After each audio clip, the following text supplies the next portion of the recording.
Iscrizioni aperte a tutti tranne per chi tratta le prestazioni sportive degli atleti in base alla provenienza e non al valore. Con questa risposta l'organizzazione del Trieste Running Festival ribatte alle polemiche dopo la decisione di escludere dalla mezza maratona del 5 maggio gli atleti africani. Tale presa di posizione non si sposta di una virgola da quanto già dichiarato in fase di presentazione dell'evento nella giornata di ieri. Chi sfrutta gli atleti africani a Trieste non è il benvenuto. La partecipazione e le iscrizioni sono aperte a tutti, a chiunque proveniente da qualsiasi parte del mondo.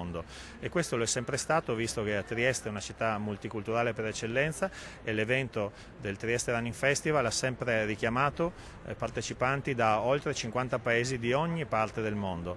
Ebbene invece quello che è il messaggio etico sportivo che noi vogliamo lanciare proprio da questa città e da questo evento è che non accettiamo più di acquisire prestazioni sportive da chi ha deciso da troppo tempo di trattare l'atleta non in base al proprio valore ma in base alla propria provenienza. Un dettaglio poi anche sulle voci che riconducono la polemica a una questione economica, ovvero la scelta di escludere i top runner africani poiché invitarli costa troppo. Un atleta africano di pari valore a un atleta europeo costa molto meno per l'ingaggio, visto che è un top runner, quindi per portare nella propria competizione tu paghi 1 a 5, forse anche 1 a 10, ma il valore è esattamente lo stesso e allora noi non accettiamo questa disparità di trattamento.